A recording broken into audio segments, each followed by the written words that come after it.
So if the members of the media would like to sit around the table, if they would like to join me at the table.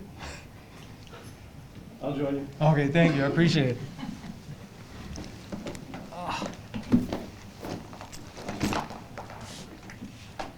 So basically what we're going to do is a press briefing. And when I became the chief of police here in Lynchburg, one of the things I said that I really wanted to do is be as transparent as possible with everyone, the media, the community, and that's what the purpose of this is. So I'm going to read this statement, then we're going to go through the video, and then I'll open up for any questions anyone has. On March 5th, 2016, Lynchburg police officers responded to the 1200 block of Stratford Road in the city of Lynchburg for a domestic dispute. Officers Gifford and Hughes contacted the alleged victim, who was still on scene. Once on scene, the officers spoke with an involved party who claimed there was a child inside. The residence and drugs were being used in front of the child. Officers heard screaming and yelling coming from inside the residence as they approached the front door. Mr. Crute stepped outside and made contact with the officers. The officers could smell the odor of marijuana coming from the residence.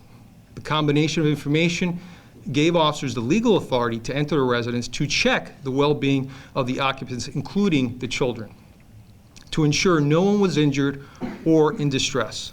Officers continued to hear the female screaming inside the residence and requested permission to enter the residence, which was denied by Mr. Crute.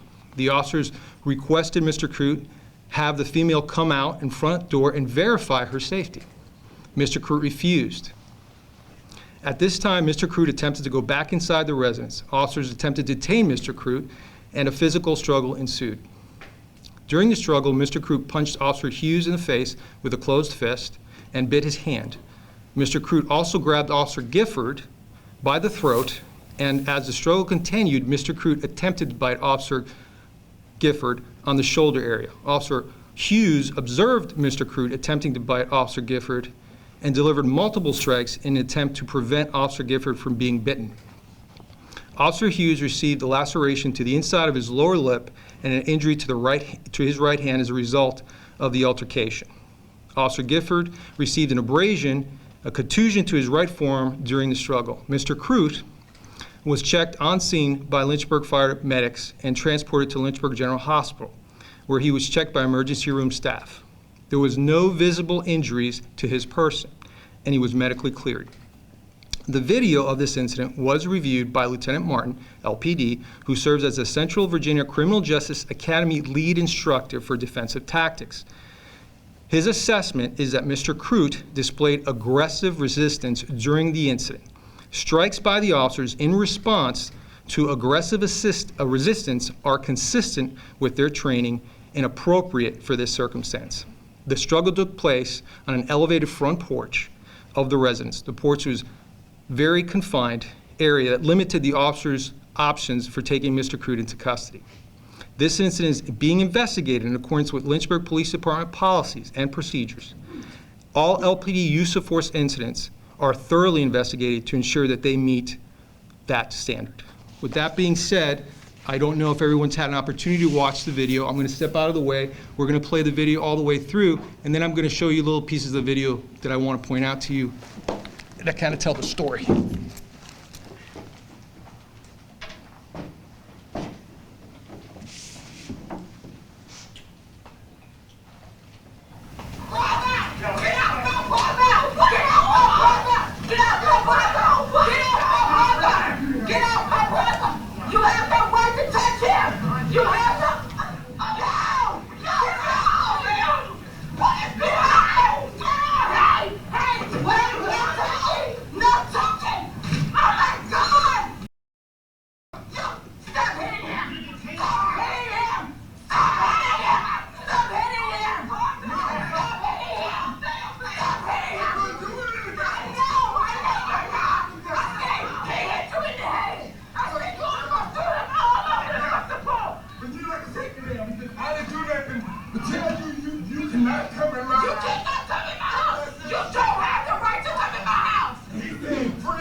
Stop. Shut up, damn, wasted your ass too, didn't you?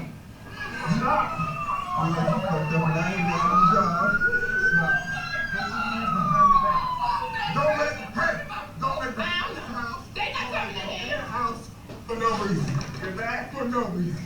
not let the house go like the back door. Ma, shut the door. I don't have I know you don't. I got you. I got you. Because I seen all of it. And I got it all recorded right now. You done sit out there and aggressively done hit my brother in the head repeatedly 6 times. When both of y'all got here, it don't take but 1, 2 people to do that. So I got the right. I got my First Amendment. Yes, ma'am. Okay. So now what we're going to do is we're going to go through the video because I want you to see every piece of it as we described it to you. Okay. So you already know what happened here. We receive a call of a domestic violence. We come to try to make sure that everyone in the residence is all right. We all understand that there's also children inside the residence. That's okay. We understand there's children inside the residence, so we have to make sure as police officers that everybody inside is okay. Mr. Crute comes outside. Mr. Crute says, "You're not coming inside the house." We say, "Okay, Mr. Crute," we try to de-escalate the situation. We ask Mr. Crute, "Could you have the lady of the house step outside so we can make sure that she's okay?" He refuses to do that too, at which time he turns around and he tries to go back inside the house. Well, the officers at this point have a responsibility to the safety of the individuals in that house. So they try to stop Mr. Crute. They tell Mr. Crute he's in custody. He refuses to comply with the orders, and the struggle ensues. All right, so go ahead.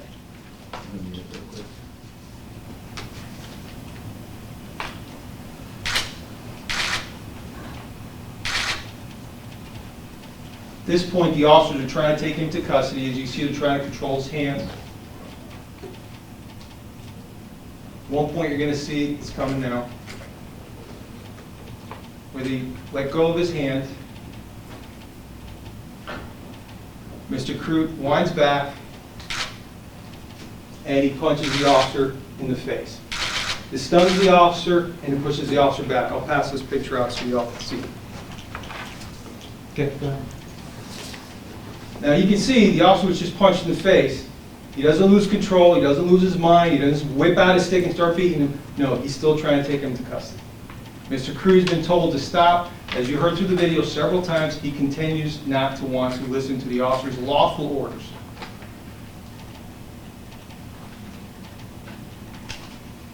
At this point, the officer struck Mr. Crute in the face to try to get control. Didn't have an effect. Now, at this point, you can't see it because, just so everyone knows, this video is not our video. This video belongs to Miss Crute. This is her video. At this point, Miss Crute is coming outside and going to try to pull her brother, Mr. Crute, back inside the house. She attempts to do that. The other officer, who's trying to help the original officer making the arrest, is struggling to try to control him. He has to turn around now and try to tell Mrs. Crute to get back in the house to stop trying to take Mr. Crute back into the house. That's what you see right there. So at this point, the officer can pull off Mr. Crute to try to control Mrs. Crute, at which point, stop, he's able to get his hand around the officer's throat and start choking the officer. Because this officer was trying to control Mrs. Crute, and he lost contact with the suspect. I'll pass that picture up for you as well. Go ahead.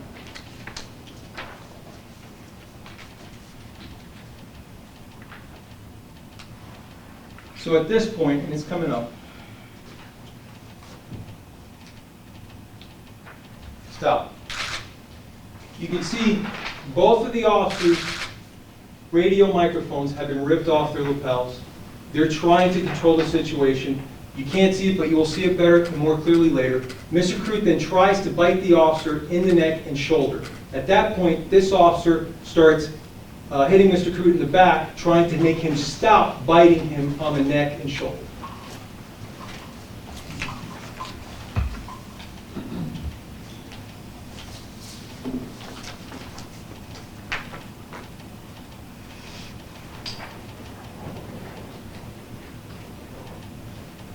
We're waiting on a backup. Officers are en route, code 3, emergency call, trying to control the situation as best we can. At this point, stop. At this point, Mr. Crute, when he had a free arm, because he continues to resist, Mr. Crute attempts to punch the officer in the face. As you can see, the officer closes his eyes, which is normal, and backs his head out and Mr. Crute punches himself in the head.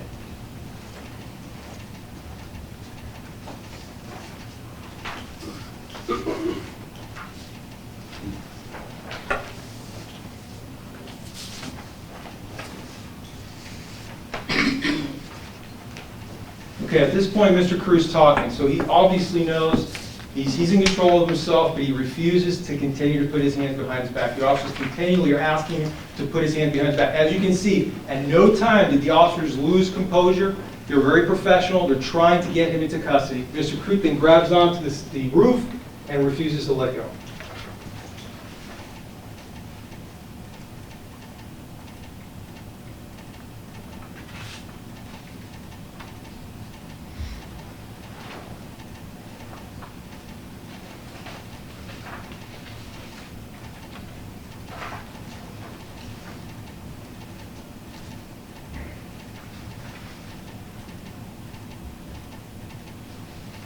At this point, watch very carefully.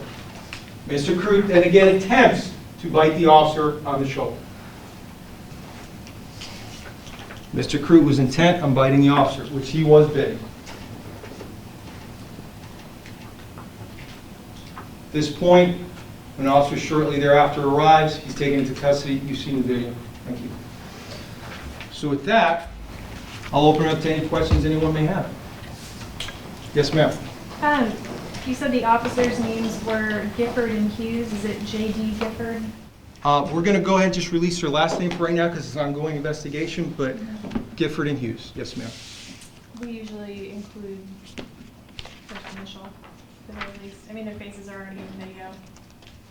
Yeah, it's Officer J.D. Hughes as far as the, J.D. Hughes. I'm sorry, J.D. Gifford. Okay. And L. Hughes, I'm not sure of the middle initial. L. Is it Hughes? Hughes? Yeah. L.M. L.M. Mike. Hughes. Yeah. Thank you. Yes, thank you. Yes, ma'am. The woman in the video, was she arrested as well? Yes, she was. And why is that? Because she obstructed with the arrest of the officer. As I stated before in the previous, as we went through the video, there was a point when she tried to inject herself in the situation and pull the Mr. Crute away from the officers. Because of that, the other officer had to let go of Mr. Crute, turn around, and try to control her. At that point, the other officers got his throat grabbed, and he was, well, you saw the video. Yes. Just to clarify, and I don't know if you're passing out the statement that you read and if this is included. Yeah, in the I will statement. pass it out, yes. Mr. and Mrs. Crute's ages, is that included in there? No, it is not. Okay. Could we get those later? No, and by the way, just so everyone understands, that they're brother and sister. So when you say Mr. and Mrs., understand we're talking about a brother and sister. Okay. Yes, Now, ma'am. initially, this was a domestic violence situation. Do we Yes. know, can we? Yeah, so again, very good point.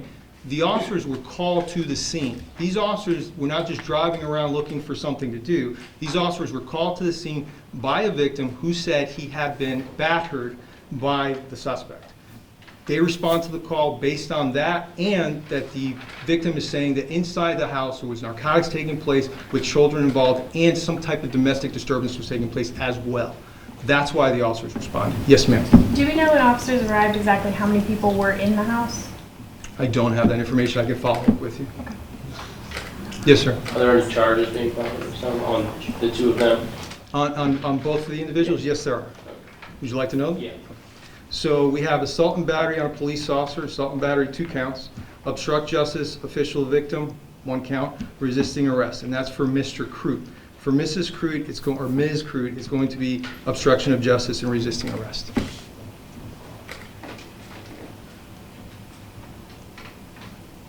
Anything else?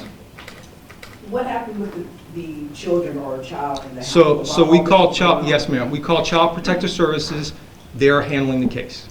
But I guess my question is, while all the commotion was going on, was anybody, because I'm sure this was overwhelming for the children in the household, because as an adult, me watching it was overwhelming. Sure. Was anyone concerned about the welfare of the children then, not only physically but emotionally? Right, absolutely, and that's why we contact Child Protective Services. But you have to understand as well that at the time, based on the actions Mr. Crute took, we couldn't really check that well on the well-being of the children. We had to first control Mr. Crute and then follow up with the children. How many children were in the house? Do we have that number? I don't have that with me. We can get that for you. Okay. Are officers Gifford and Hughes on leave during the investigation? No, they're not. Absolutely not, because of the investigation. One of the officers was injured, and he's on light duty. He's on light duty? Yes. How long have they both been with the PD? Officer, I just wrote that down. Officer Gifford has been on the job for 5 years, and Officer Hughes has been on the job for 3 years.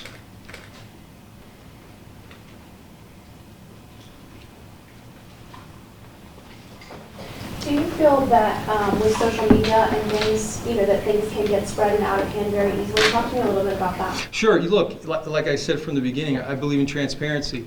This video, and I want to make this very, very clear, at this point, based on all the information we have, it appears that the officer has acted justified. Now, in the future, if we come up with any other information, obviously, we'll share that. But at this point, it appears that everything the officers did was justified in their actions. Yes, I think the video basically shows the officers doing their job, not losing control. Here's a situation where you come to a domestic situation and you're trying to do the best you can for the children and the people inside, and what you get is resistance from an individual, and then you get punched dead in the face, and you don't lose composure at any point. You just take the person into custody very professionally. And that domestic situation, was that between a man and a woman? So because there's a victim involved, I really don't want to, and I want to protect the victim's rights. Yes. When did you learn about the video? I learned about the video last night. What was your initial reaction to it? Well, I watched the video, and then I contacted my command staff, and we had a conversation over it. But based on what I saw, again, based on what I know now and the knowledge that I have, it appeared the officers acted in a justified way. What type of reactions have you gotten from the public? Well, so far it's been very positive.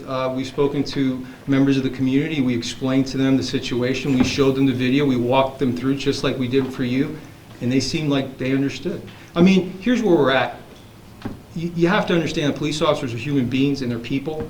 And just like you wouldn't expect any individual to get punched repeatedly in the face and just put his arms down and go, okay, just punch me some more. Officers have the right to defend themselves.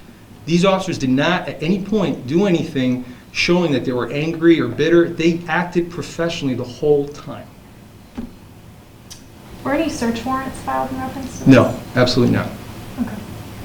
So no narcotics were found in the house? No narcotics was found in the house. Do you know what? I believe it was... It would be alleged narcotics because we send it off to the lab for testing. But the initial call came in that possible marijuana was in the house. Okay. But neither of them are charged with drug possession? There's investigations ongoing. Okay. And who was the third officer that comes into the frame at the very end of the video? Do you have that? I believe it was Officer Clater. Claytor? Yes. First initial? N. P. N.P. Clater. And B is in boy? N is in Nora. P is in Paul. How long was he with the department? I don't have that. He's a veteran officer, minimum 15 years or more. 20 years.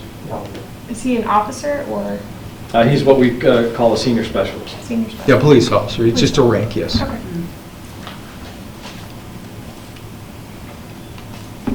We really I'm sorry. Sorry, how important did you feel it was to get out ahead of this, since it did hit social media, it's garnered a lot of attention? Yeah. Obviously, you don't call a press conference for every kind of incident like Right. this. So like I said, I've been the chief here for 4 months, and I said when I first took over this job that I really believe in transparency. And if there's a concern in the community, if there's a concern among the media, I'm going to come out and tell you exactly what it is. If it's pretty or ugly, it doesn't matter to me. I'm telling you what the situation is. So that's why it's very important for me to get in front of this and let you know what the information is. Anything else? At what point in time did it get physical? Like, what was the actual purpose of it getting physical? So, if I could just stand up for a second. So, Mr. Crute was standing outside of his home. And the officers came based on the domestic and the narcotics information that I received from a caller. They arrive on scene. Mr. Crute then stands outside. Now, understand that there's screaming going on in the background, and there's a concern from the officers that there's children involved in some kind of narcotic activity as well as a domestic taking place.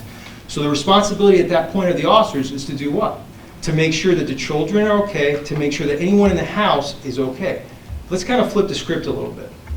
Let's say that the officers arrived on scene and they went up to the door and Mr. Crute said, "You're not coming in here." "Sir, we hear screaming inside, and we got a call that there's narcotics being displayed in front of children. We kind of need to check to make sure everybody's okay." "No, you're not coming inside." Walks away, shuts the door, and goes inside. And let's say that, in this case, there was some activity going inside, and the officers just walk away. Who would you hold responsible? The officers, because it's their job to make sure that the people inside are okay. Yeah. That's what we do. So, with that being said, the officer had a responsibility to check inside. They walk up to the door, they talk to Mr. Crute. Mr. Crute then says, "No, you're not coming inside." Then they say, okay, they try to de-escalate the situation. "Can we see the lady of the house? Can she step outside so we can make sure that she's okay?" Mr. Crute says, "No, not doing that either." Then he starts to walk up back inside. At this point, if we don't stop Mr. Crute, we have the potential of a barricaded subject, which means now we have a situation that's gone from bad to worse, because we still have the responsibility to make sure the people inside the house are okay. So that's when the police basically attacked Mr. Crute because they weren't being let into the house.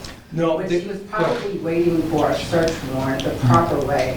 So I would think that the proper way, if the police didn't want anything against them, Okay. they should have probably got that maybe. If they said that narcotics was in this house, don't you think that they could have just went and got a search warrant and came back?